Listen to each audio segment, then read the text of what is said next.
The Nissan Nation podcast is a presentation of DRB and KGB Media.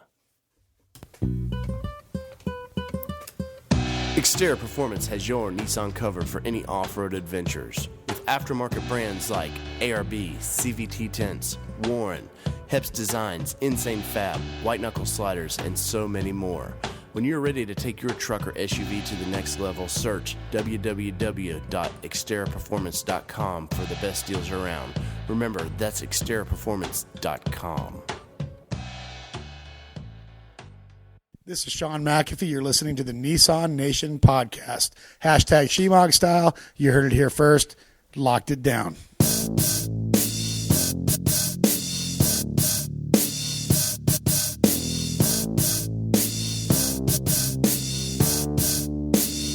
Recorded live, coast to coast, it's the Nissan Nation podcast. From camping, racing, and all points in between. The NNP is your Nissan Nation podcast. Now start your engines and welcome in the hosts, David and Danny.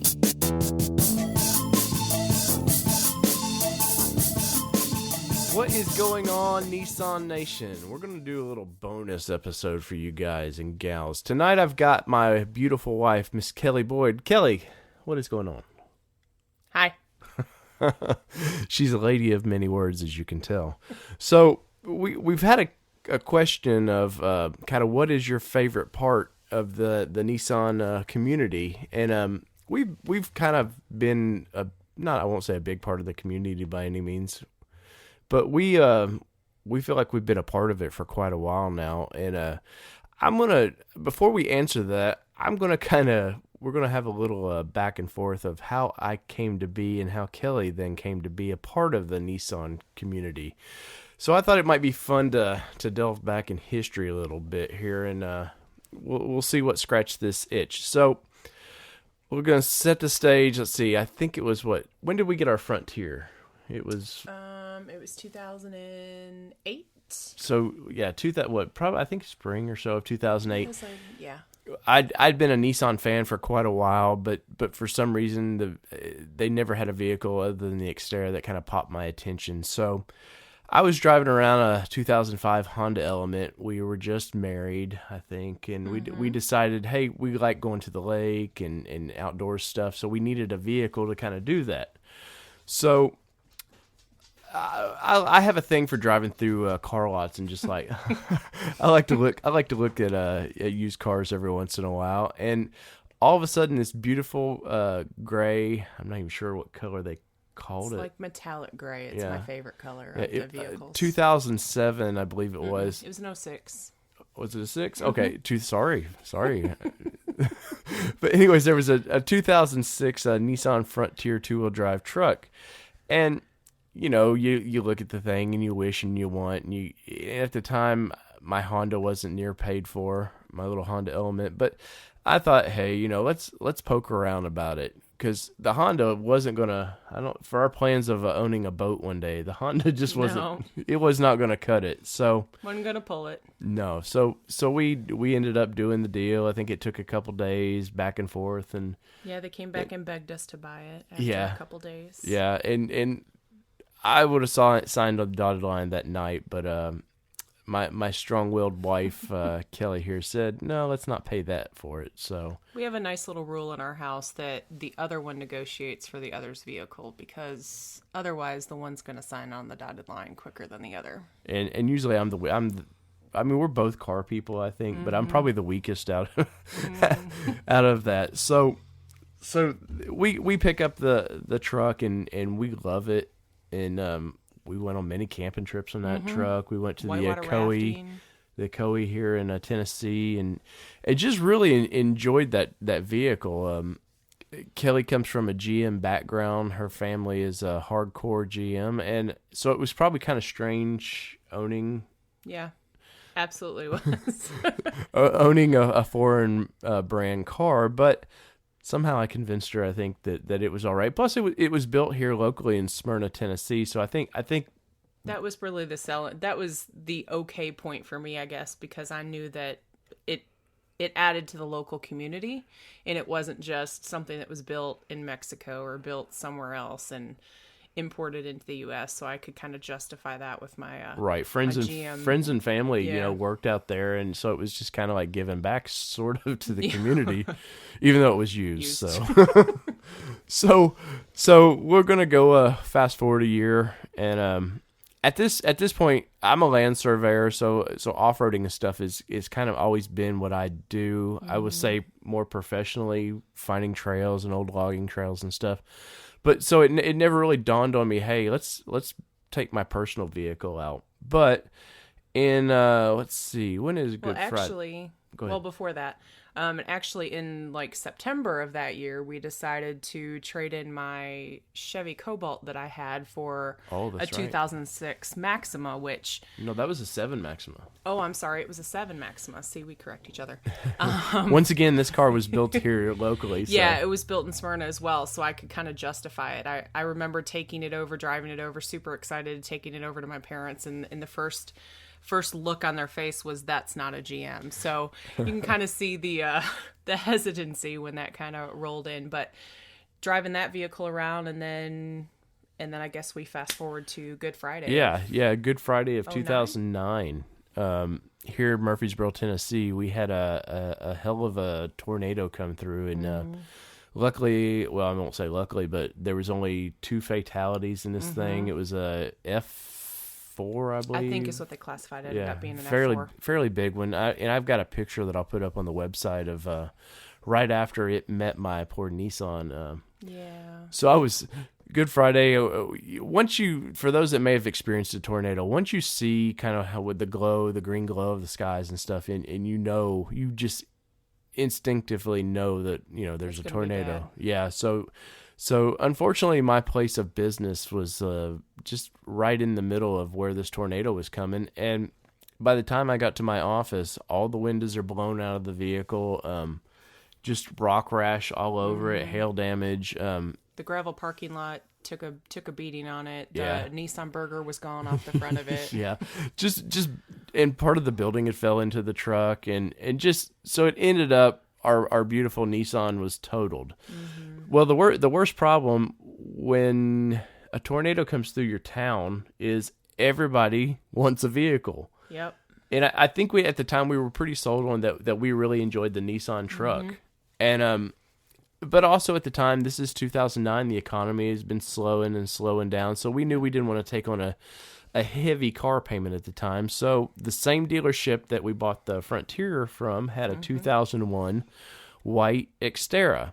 Now I loved the Xterra kind of from the commercials, everything you need, nothing you don't kind of thing. And they just had these outdoorsy commercials, but it never clicked to buy one. And I'm sure that is the way it is for a lot of people. You see something, and there's so many choices with cars today that it just, there's so many options. And I guess it's like music. It's like pop stations. Whatever the hit of the time is kind of what you're drawn to. So we knew we wanted 4-wheel drive, and we knew we wanted to stick with Nissan. Well, the Xterra, I forget, it was probably like $7,000 or so at the time. Yeah, I think it was 7,000, and we had just a little bit rolled over from the Frontier being totaled out. So we were pretty excited given our circumstances of it's a vehicle we knew we could afford at the time, and it really probably fit our family well because did we have? Yeah, we had no Sydney. We didn't have our daughter Sydney at the time, but we were kind of planning that, so we knew an SUV would probably be the right path for us. So we do the deal. We buy that thing. Well, and I have to say before we go forward with that, knowing, I grew up, again, like was said, I grew up in a GM household, so my parents had vehicles every 2 to 3 years because it was a leased vehicle. And so when he's sitting here saying he's going to go and turn in his 06 for a 2001, I go, are you crazy? Trading an 06, it was loaded. The only thing it didn't have was 4-wheel drive and a trailer hitch. Right. Sunroof, the whole ball of wax. And here he's saying, I'm going to me, downgrade to a 2001. And, old cars or older cars kind of have that old car smell to it too. And I don't think the economy at the time really had dawned on us either. Hadn't, no. That our wallet hadn't caught up with our brains probably. But so so we get this vehicle, and we instantly, I think we liked it. We went on some trips with it, and just the Nissan Bug was really getting a hold of us. Well, some Jeep friends of ours, they took the top off their Jeep, and we're going to the local car show one night, and we were going to meet Kelly, and my buddy's wife was going to meet us up there in their Jeep, and we were going to meet up in another buddy's Jeep, and I put my son in the back of this Jeep, and they had a CB in this thing, and at the time I'm still not into that pure off-road mentality that I probably have now, and my son is just tripping out over this CB in this truck. I don't know what it is. Maybe it's because it's some weird old technology, and they're chatting with the wives and stuff through that, and it sparks my interest. And so this would have been, I guess, August of 2009. I'm like, where would you put a CB in one of these Xteras? So I kind of start Googling around, and I think Xterra Owner Club is the first thing that popped up. And for those in the know, that is a older forum. It's one of the original Xterra forums, but I guess they had a problem and it crashed at one time, and just they lost all their support and all their people. But so I'd asked a couple questions on there, and it was just a dead zone. So another day or two goes by, and I just decide, well, let's start Googling again. So I come across clubxterra.org. And instantly, it's live, man. And there's people, they're talking about how they're modifying these vehicles. And even though I've done off-roading professionally through what I do for a living, it never really dawned on me, hey, to lift these vehicles, there's a purpose for it. Put some off-road armor. So I'm just at the time, I guess my job is slowing down, and I'm probably only working probably 3 days a week, maybe 4 days a week. Mm-hmm. At the time. So good or bad, I have lots of time on my hands to start looking at how do you modify these vehicles. And so I'm spending all day doing this, and I find on eBay, I find one of these CBs. And I think, I forget what it is, a Cobra something, but it was like $18. So once again, my wallet hadn't caught up with my mind. So I thought, well, that's not very much to spend on this. And so I start searching on Club Xterra, where do people put these things? And there was really no right or wrong answer to where they put it. So I ended up developing my own idea of where to put this thing. But the Bug had caught me, unfortunately. So the expensive Bug caught him. Yes. So and kind of at the time, Kelly was not interested in off-roading or anything like that. I mean, to say the least. maybe it was a Michigan girls thing of she comes to Tennessee and the boys kind of like to play in the dirt more here. Or? I think that's part of it, but shortly before that, I had also been driving home from work one day in my Maxima, and it had just rained. The road was just slick enough where I was going with the flow of traffic, and I think I hit like an oil slick on the road or something, and I ended up doing a 180, ended up in a field, and the owner of the field's out there, what we call in the South, bush hogging, and he comes over and he says, I think everything's okay. He says, you're lucky. Everybody else ends up in the river on the other side of the road. And so I freaked out, got in my car, drove home. Dave ends up looking at my car and says, you didn't do any damage to it? There's a lot of damage. Yeah, $4,500 later. There's mud in between the rim and the tire. There's fog lights hanging. And her, and I wasn't the most sensitive with this situation. And it was like, really, there's no damage. But anyways. But he turns around and starts saying, hey, I'm going to start modding this thing, and again, I grew up in a house where you trade in a car every 3 years and you drive it on the road, not off-roading. And he starts cutting bumpers, and I'm like, what are you doing here? Well, and really before that, I guess it would have been probably that August or September, the same buddies that have the Jeeps decided, hey, we're going to this place called Woolies Off-Road. Now that name is just the strangest name ever. So I guess that probably piqued my interest a little bit of like, hey, what is this Woolies Off-Road? Because I at the time, other than once again just doing what I do for a living, I don't know nothing of off-road parks. It's just that's a new thing to me. Is why would you pay somebody to go run Drive on trails. Right, exactly. So me and Kelly go down there, and I think we're having fun till the very end. And we're on the opposite side of the park where they kind of call it I-65, I think. And there's a washout rut, and it's a vehicle that I just bought, and it's pretty deep rut. And I'm not gonna lie, I was probably a little nervous by this. And my buddy's like, "Oh no, you just come on here, follow me. I'll show you what to do." And so we put this truck up on 3 wheels, and probably a pretty high 3-wheel stand. And Kelly is just cussing me and just this is not what she had signed up for. So And I don't say pretty cuss words either. no, there's a lot of F-bombs. But and maybe from that accident that you probably had a week or two before this, Yeah, probably put you on edge a little bit. just a little bit.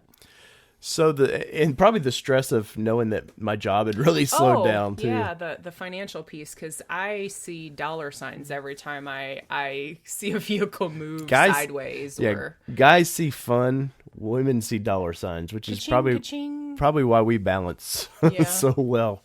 So we ended up surviving that big washout, and man, the bug by then had really caught me. I'm starting to look up tires and new rims and how do you lift these things, and so I think our next trip would have been it's 1st of October. Oh, that's right. Yeah. And some of the guys on Club Xterra, there was a guy, his name was Drake. James Drake was on there. Luke Pankow. Kelly out there at that one? No, Kelly wouldn't have been at that one.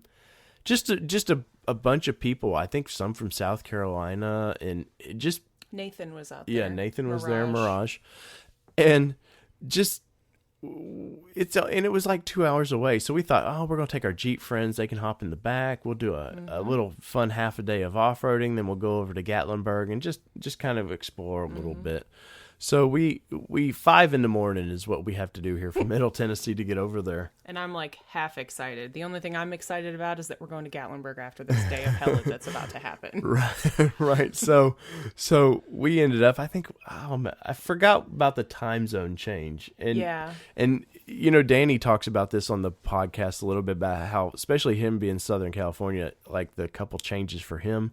Well, you would think it'd be simple for just a 1 hour change for us, but no, it bit us in the ass too. So we're kind of easily going through there, farting around, and all of a sudden my phone starts ringing, and it's Luke. And at this time, I really hadn't met Luke. I kind of chatted with him on the forums a little bit, but it's not like the convenience of Facebook is for us today, of where you can instantly get to know people. Forums are awesome, and they're dinosaurs at the same time of it. You're expecting that quick response, and it may be a day or two before you get a response. So Mr. Luke hey, where are you guys at? And I think at the time we were probably an hour out. I think we were just at the interstate, which is still another 30 minutes or so. Yeah. So ended up 45 minutes to an hour later because we got lost once or twice trying to get to this park. Because we'd never been before. And we get to experience what at the time was called Coal Creek. And now Coal Creek, which is now known as Windrock Park, was kind of, the only thing I can explain to it is when you're pulling in is when Jurassic Park, when they open those gates to Jurassic Park and you see that path and all these big trees and hills around you. I mean, to a guy that's really just getting into off-roading, Moab really is the mecca to off-roading. Well, Windrock to us is probably Our Moab. Yeah, it's our Moab for us. It's probably the closest thing we have to that large of an attraction. So we pull there, get in there, and we're all having fun, and it's kind of a rainy day and really muddy. So at the time, really my truck muddy. that I'd started calling Turk, and I'll go into that later of how we name vehicles. But at the time, it had just normal Michelin AT tires on it, and they were decent, good tires, but they were not ready for the mud, and we did a lot of slipping and sliding that day. A lot. And we just, I really think we were having a ball, and I think at the time you were kind of having a ball too. We were about halfway through, and I finally, the switch flipped, and I was like, okay, I could get into this. The adrenaline kicked in, I guess, the adrenaline high. Right. So we're literally at the end of, I think we did that first day, we did trail 22, 26, and we ended at 27. Well, at the end of this trail 27, here's another washout. Well, unfortunately this time I think Luke or somebody had gotten stuck on a log, and it was just because it was just real damp and foggy and misty out. It was just wet as can be. So I was the last guy I think in the group. They told him, you got to give it hell to get through this one. And I'm going, oh, shit. Yeah. So I'm sitting there splitting the tires between this rut, and all of a sudden I slide, and the truck slides nearly on its side, or what we thought at the time was its side. On the passenger side, Right. where I'm sitting. So on Kelly's side. So we're kind of, I wouldn't know what to call the degree of it, but it was a very uncomfortable situation once we stopped. And I'm seeing everybody kind of rushing up to the trucks, which adds to our panic a little bit.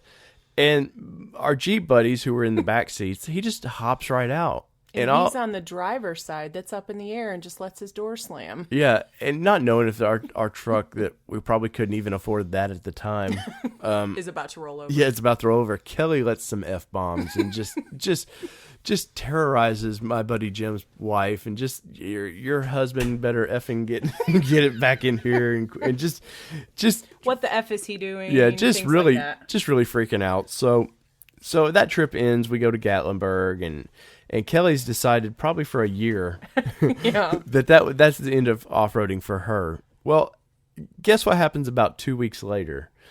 My company, I'm in engineering and surveying, and when the economy crashed, the housing crashed, which rules my trade, it was layoff time. Well, being this not very smart guy, I guess, with my wallet, that didn't mean anything to me because I just found this new hobby, and I was really excited about buying parts for this truck and getting it going. And at the time, if our jobs probably would have been as good as they were, we would have had a beast of a truck real quick and just bumpers and everything. And I said, okay, the parts have to stop. Right. But yet, every 2 weeks, came in. The problem with sitting at your computer all day is you can buy things or you can search for things. So I started out with a PML on that truck, and I was trying to sneak parts in, basically. I wasn't doing the smartest. I wasn't doing very good at sneaking them either, because they kept popping up on my doorstep. Right. So I really wasn't doing the probably the smartest thing. So and after a week, or I guess it was about a week of live after finding out I lost my job, guess what else we find out? 2 weeks later. Yeah. We're going to have a baby. And, the stork brought that baby. We won't go into that. This is a family show, of course. But so what? Another kick in the old balls there of, hey, you can't buy anything for your vehicle. I thought this was a family show. It's balls. We're talking about basketballs. It's okay. It's okay. Okay.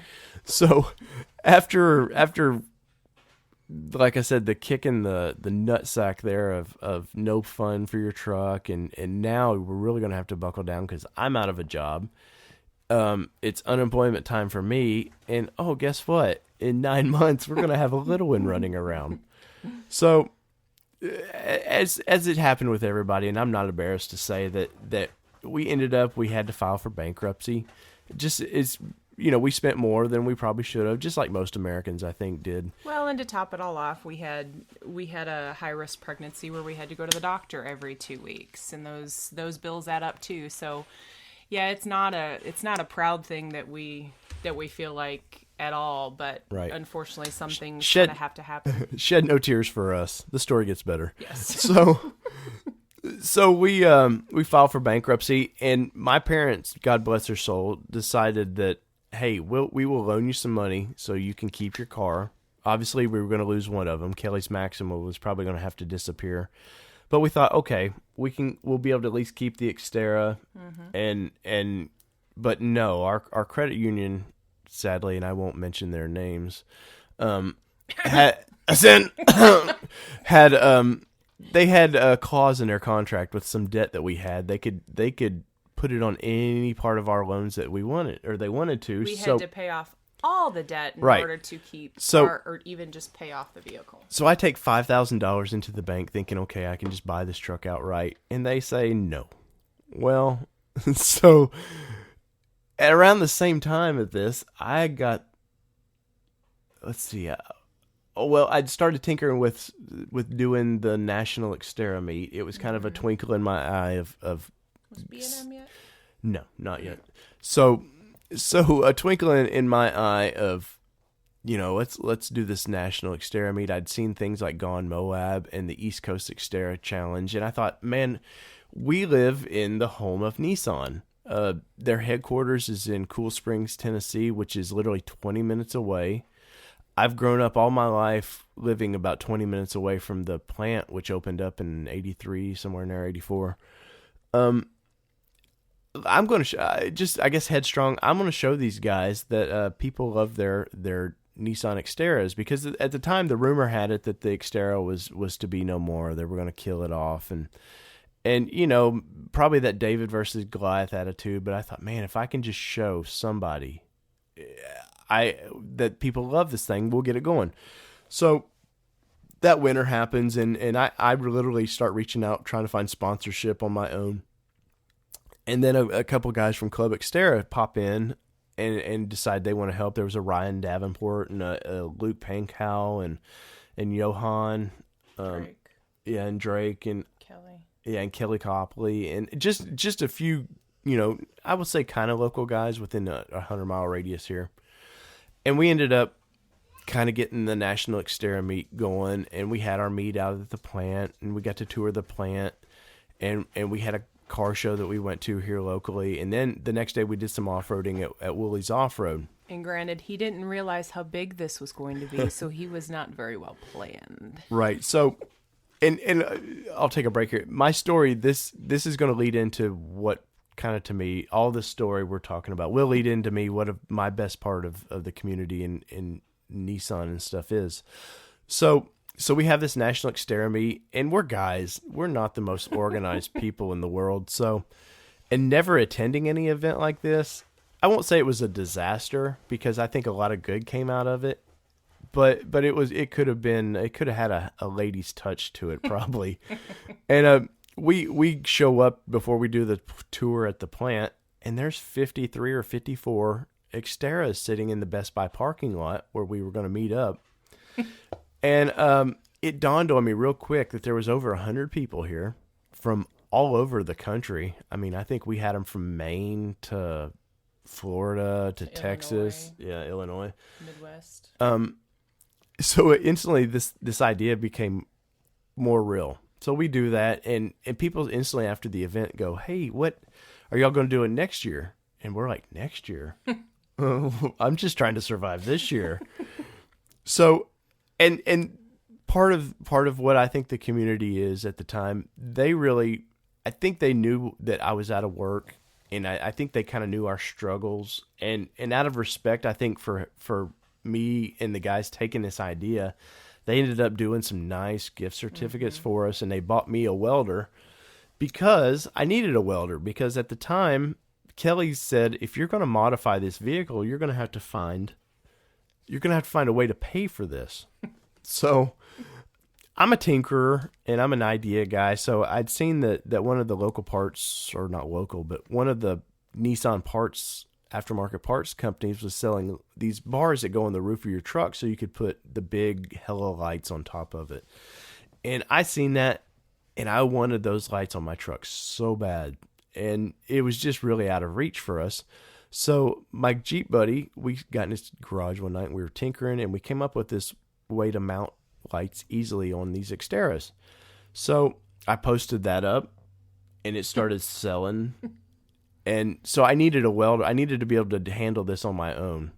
And so B&M Light Bars was started. And B&M stands for Boyd Mears, which was my buddy, that's his last name. So we were doing it at the time, and he had a family and stuff and just couldn't devote the time that instantly. We needed it. Right. And instantly I was selling probably 5 to 10 of these bars a week or a month.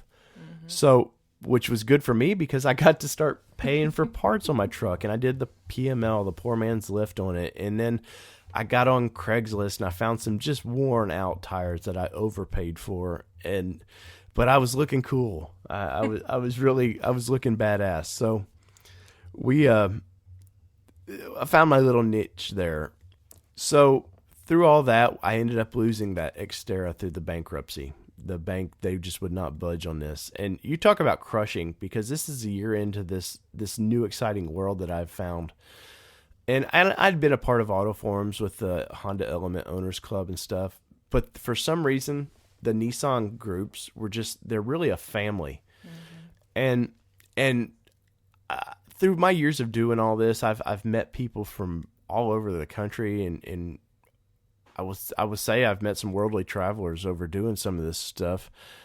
And it's just it's a strange family. I don't know if it's because it's a smaller community and there's not a lot of aftermarket for it, but it really like tugged on me, and I was kind of saddened because right before the National Xterra meet is when we lost this vehicle. Mm-hmm.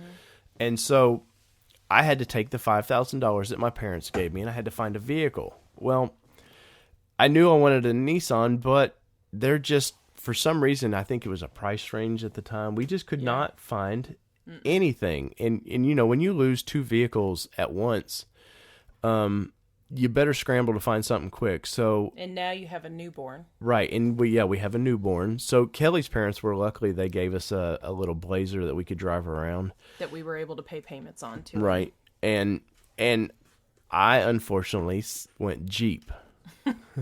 Now, for those of you that have owned some Jeeps, I'm sure there's good and there's bad. Well, I happened to get a 1989 YJ carbureted engine, 4.2 liter.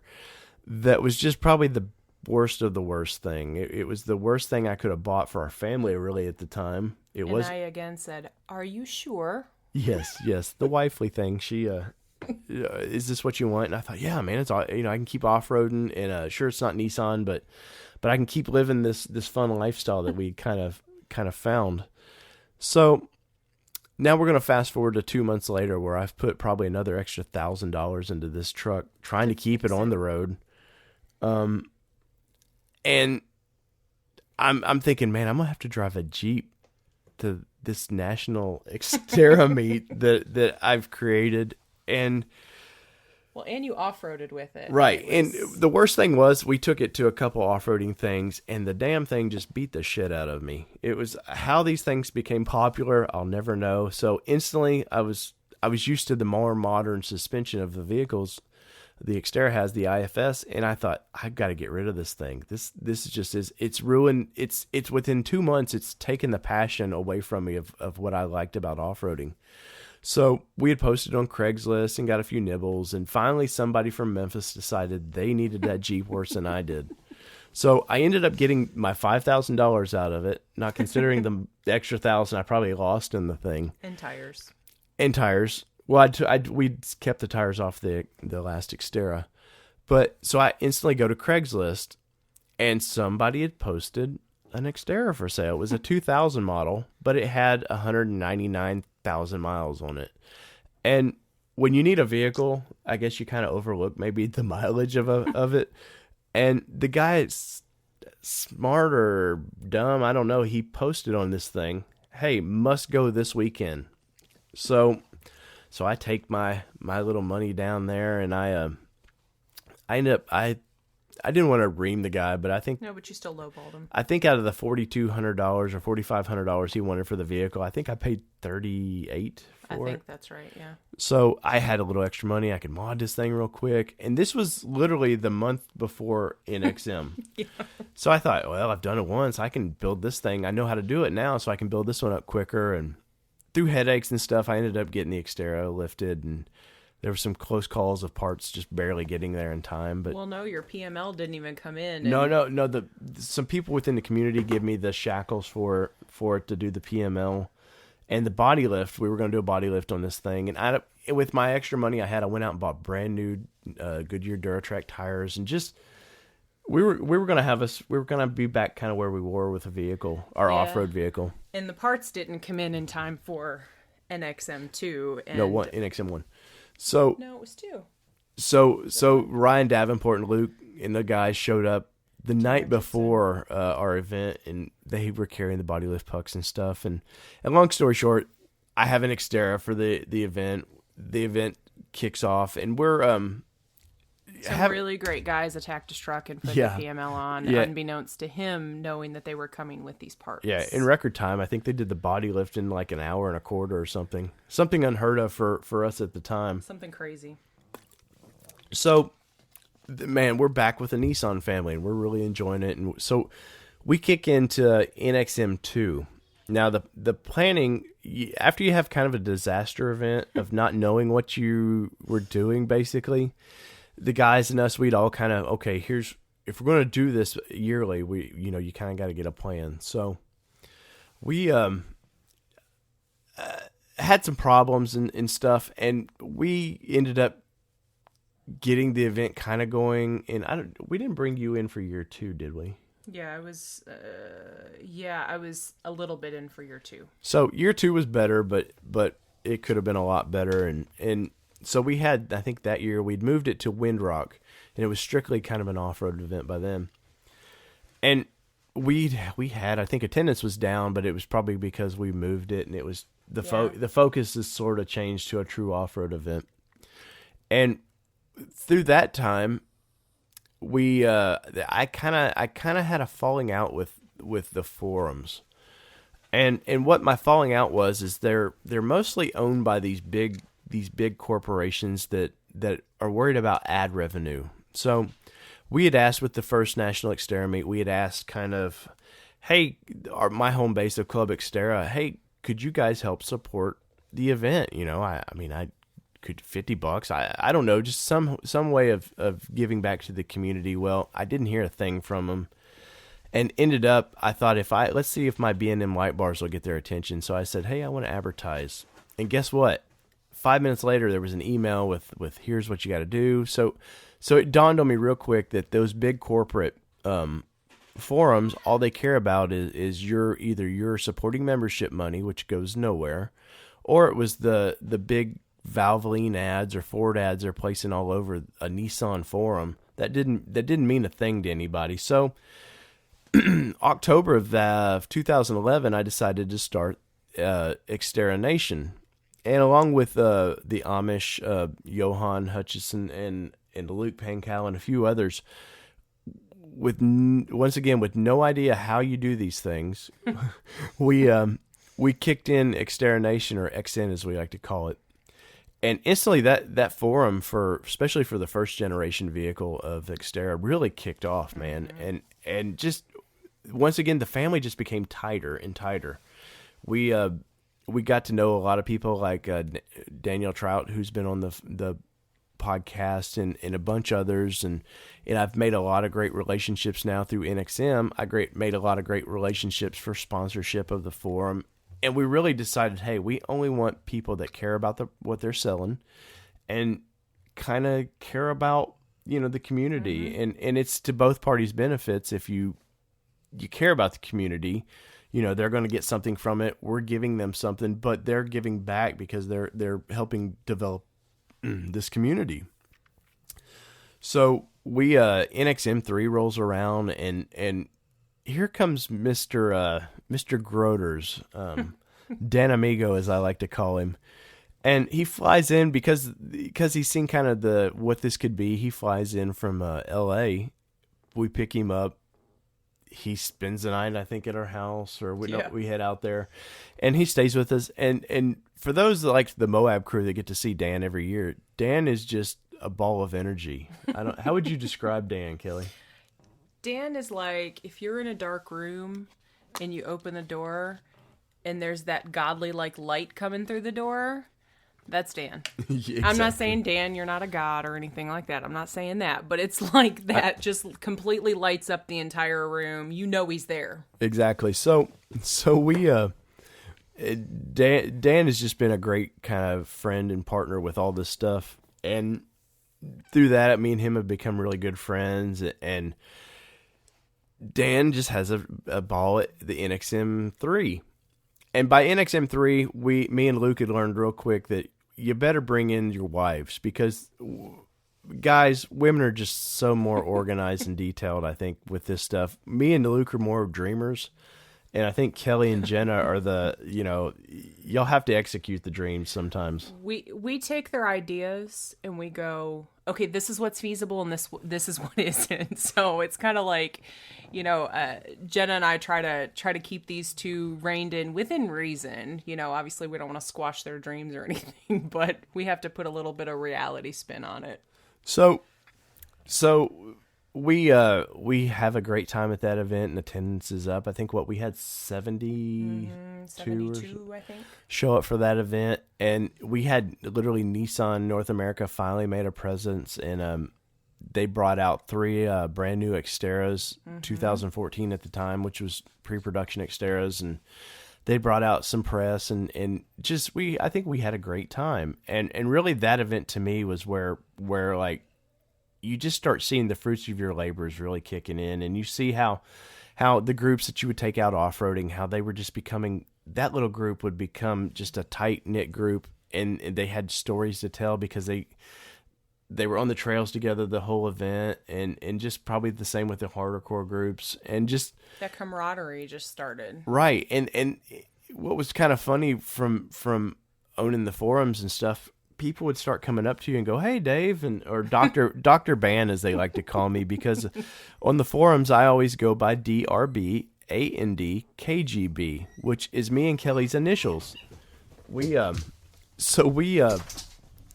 and even Kelly's starting to kind of get recognized through coming to the previous NXMs, and it's really, the family once again is really kicking in. I mean, it just these people really, like, they want to have a good time. They want to feel a part. And I don't know if it's because we're the oddballs of the oddballs that we're that Nissan community, that we're wheeling the weirdest vehicles, I guess, compared to Toyota and all these other guys. Because we do get looks. Yeah, definitely. You take an Xterra out in the middle of a Jeep crowd, and they just look at you like, you need to take that mall crawler back. And then when you keep up with them, I think they get a little respect. Or when you have to pull them out of something. Yeah, or if you have to pull them out of things. That's always fun. So we do NXM4 and stuff, and through that I start another forum called frontiernation.org, and trying to create the same thing that we had done with the Xteras. And through all that, I think that's really when it starts kicking in for Kelly, because we come across I won't say it's a TV show, it's kind of a web show of what's it called? Expedition Overland. And Kelly, she'd been off-roading at the time, and I've even started teaching her how to drive, but I don't think it really dawned on you till you started in the Alaskan series they did. Yeah. That you start seeing, like, their wives and stuff coming out on these trips with them and driving and stuff. So, well, I think I had started coming out on the trips. Yeah, like you said, I started driving a little bit, and Jenna's a kick-ass driver, when you get to wheel, because they used to live in Nashville, and so it was nice for us to kind of have that girl husband camaraderie. Right. And you kind of, I mean, you're getting, obviously you're getting a bird's eye view of how they're doing things. It's not firsthand, but I think you started seeing that it's not just about these rednecks out there just trying to tear up their vehicles. Yeah, that's kind of the mentality, for lack of a better word, that, if you're going to be doing these kinds of things, you're only going out and mudding and doing crazy. And for those of you that love money, that's okay. But just for me, that just really wasn't something. But I'd always been that girl that wanted to go hiking, whitewater rafting, getting all those adrenaline junkie kind of things. And, I think Dave realizes he hit the jackpot when he met me. Men, if you can get your wives interested in your hobby like this, yeah, the wallet opens up, and it's a lot easier to spend bit. Not much, a little bit. Yeah, just a little bit. But yeah, the Expedition Overland, we just absolutely fell in love with it, and that's really kind of where our love for overlanding and everything has come. We haven't had a chance to do really long trips, but we've done a little bit, and just that love. So right before NXM3, Kelly had decided she wanted an Xterra, and we were starting to get kind of back on our feet at the time, and you had a job. Yeah, I had a job. Well, yeah, in the Blazer we had, good Lord, it was a little 2-door thing, and we had our daughter and our son. Trying to get in a little 2-door SUV was a nightmare. So we start searching around, and I guess about 2 months or 3 months before the event, we ended up Mother's Day. we bought a Toyota Sequoia, and It was a great truck. It's a great truck, but it just came down to it was not what I wanted. What you wanted. We had searched for a long time for an Xterra in our price range, and it just seemed like either you had to kind of worry about the transmission issues, the SMOD issues around 100,000 miles. It was always in your mind of, okay, we don't want to take a chance with that. Or it was we'd find what we wanted, and you call up the dealer or try to schedule a showing of it, and it was sold. Yeah, it was sold. So we settled on this Toyota, and it honestly, it probably that big of a vehicle was perfect for the family, but it just wasn't what Kelly wanted. We took a couple trips on it. Just to Ohio and stuff. Mall crawler trips. Yeah.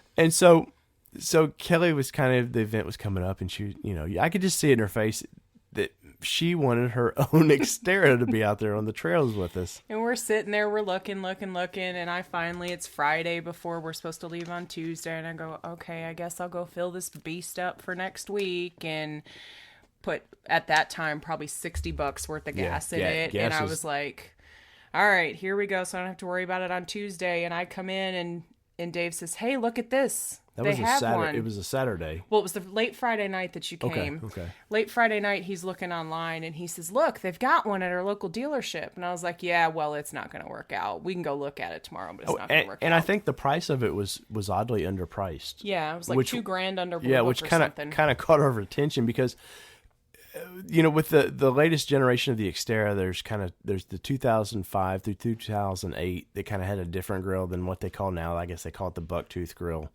what they're currently making. And, you always want the newer looking vehicles. I don't know what human nature is, but I'm a brat and I wanted the newer looking vehicle, but I was going to settle for the one before. Right. So we go up and they instantly kind of make us an offer that I know I was kind of in shock about, because we had just bought this Toyota, and we were breaking even on it. Yeah, and everybody else was offering us like $2,000 less than what we owed on it. And God willing, or whatever there is, Buddha, whatever, something that just made this vehicle to be for us, and we ended up driving it home. And this one, the whole negotiating on vehicles, he was supposed to negotiate, but he just said, "Okay, we'll take it. Let's sign on the dotted line." Right.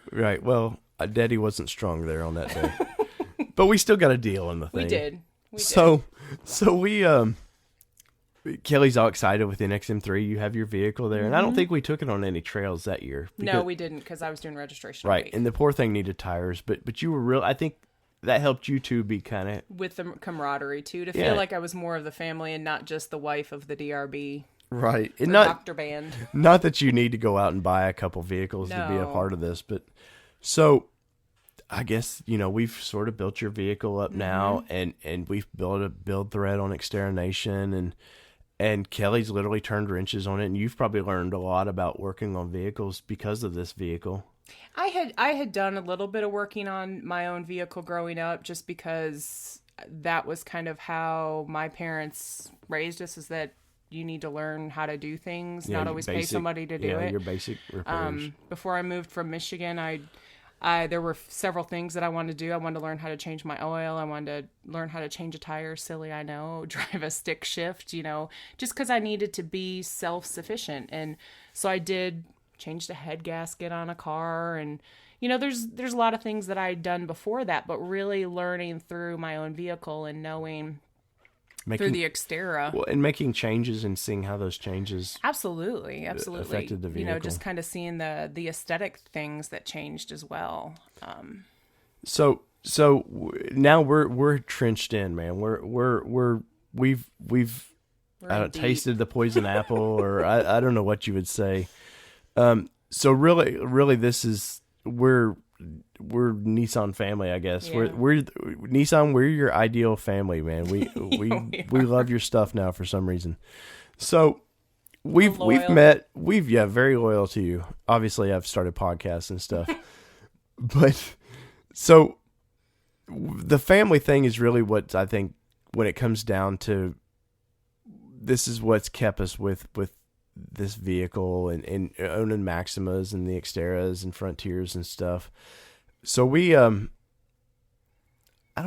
it's hard to say what is the best part of the community. For me, I think it's I feel like I've made lifelong friendships now. I can see me and my friend Luke just being lifelong friends over this, and about everybody I've met, man. I mean, there's always a dick or an asshole in any group, and usually I'm that guy. So I I'll take that, that mantle and run with it, I guess. But for me, it's just the family, how everybody's treated us, even on the forums. People that didn't ever meet me or know me, if they've helped me in some way, whether it's send me a part when I was broken down, or literally 50 or 60 people pitched in when I needed a welder, and I was just going to settle for some cheap Harbor Freight crap that they went and bought me a nice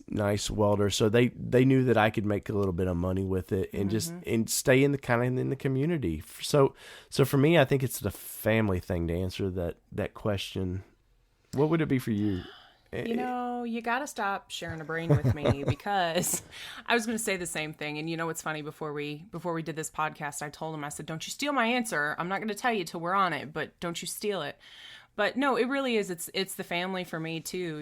It's like he said earlier, showing up to events and people go, "Hey, Kelly," like they're like, you do your day to day with them and you know them, and like they're your really neighbors. You do. Kinda. Yeah.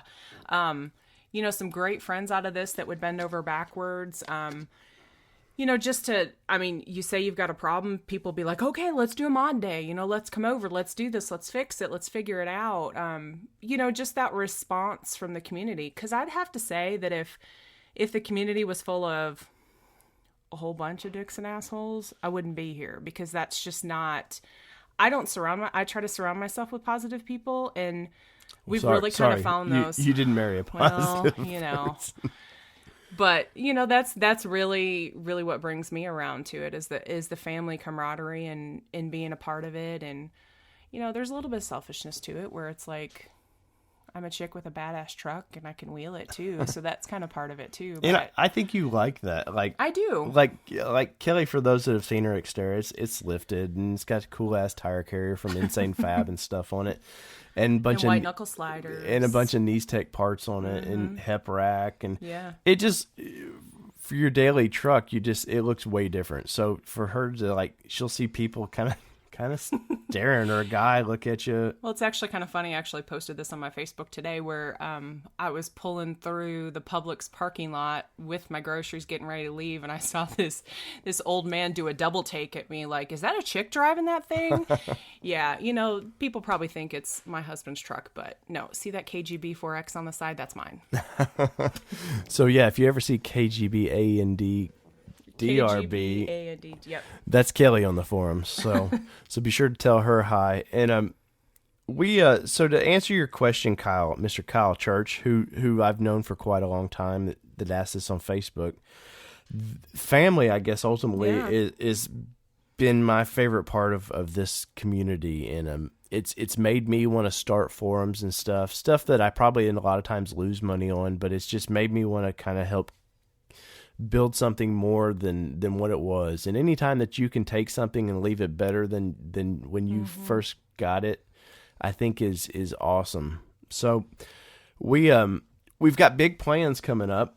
I might as well say we've got, because of the Nissan community, we and the forums that we've started, and the outreach of the events we've put on, we've decided, and we love the Overland community, so we'll announce it here, that www.overlandnation.org, or no, .com, I'm sorry. .com. God, where what am I starting here? It's .com.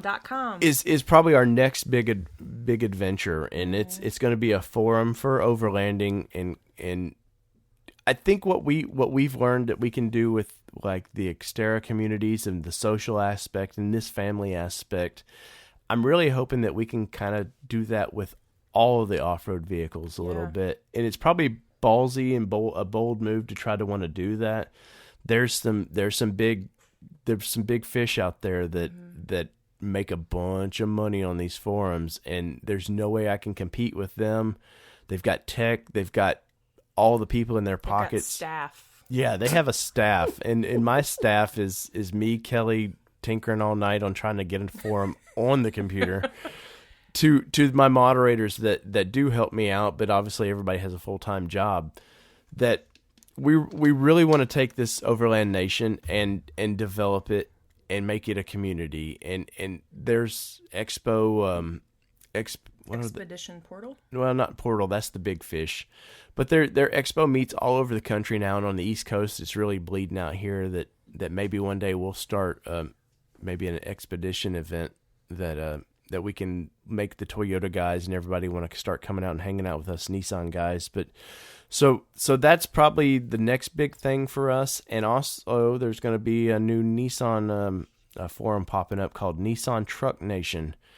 And this is, once again, it's just me trying to give back a little bit more to the Nissan community and try to, once again, that social aspect of it.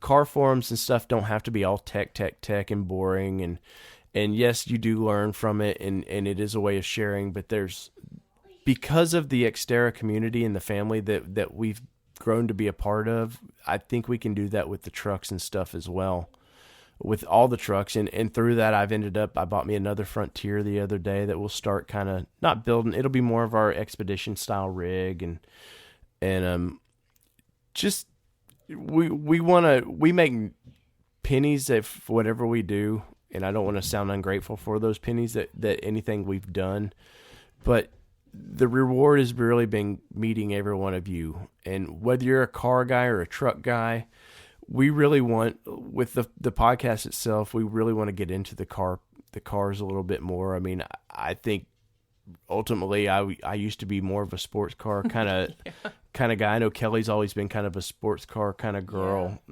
And so that's our next big challenge. So let's see, the Overland Nation should be up within a few weeks, and I think by late summer the Nissan Truck Nation should be up, and we have Facebook pages for those. So if you want to start liking those pages and maybe show a little support where we can get a little vendor support, because your listens, when you listen to this podcast and you download this podcast or you show the likes on Facebook and stuff, that is dollar signs to sponsorship, and people that want to build things for your vehicle or start making new lifts. And we all know that, like, Nissan doesn't have, for trucks aside, they do not have the best aftermarket support. So when we create these things, and when you become a part of these things and like what we do and show support in that way, it translates and it gets these people's attention. And maybe one day we'll get some of these big off-road people like Four Wheel Parts to actually realize there's more than Ford, Chevy, Dodge, and Toyota out there,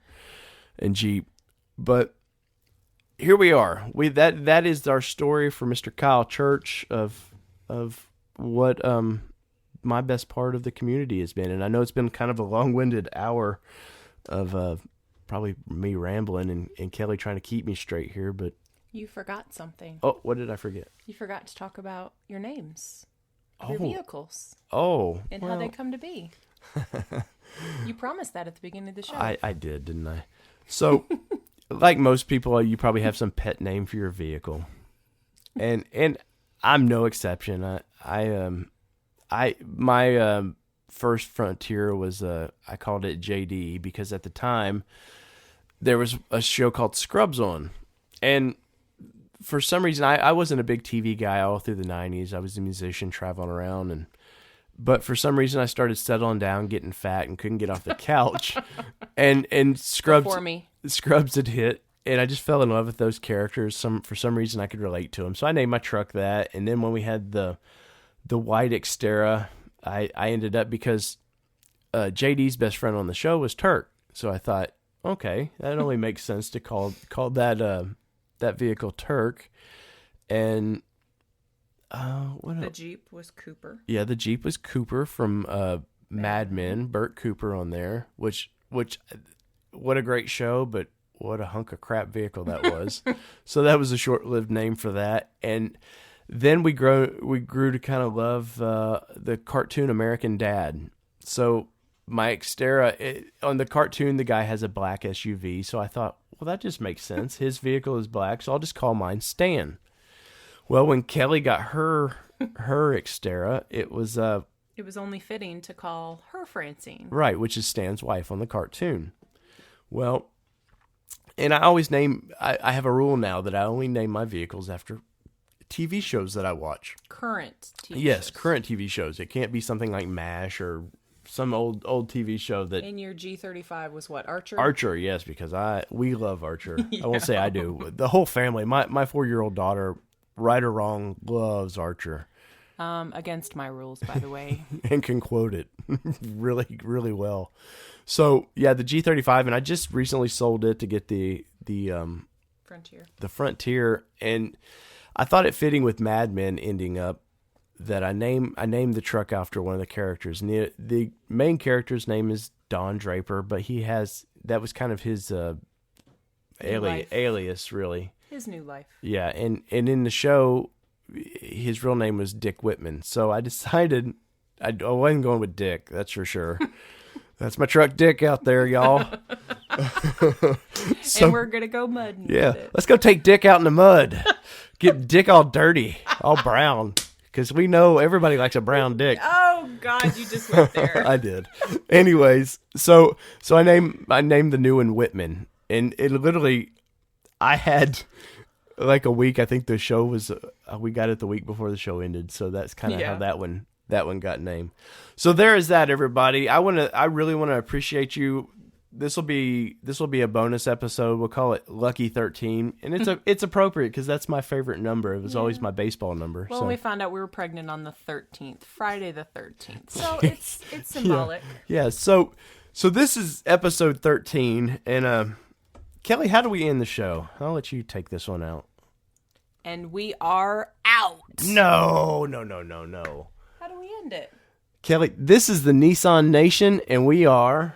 out. Peace!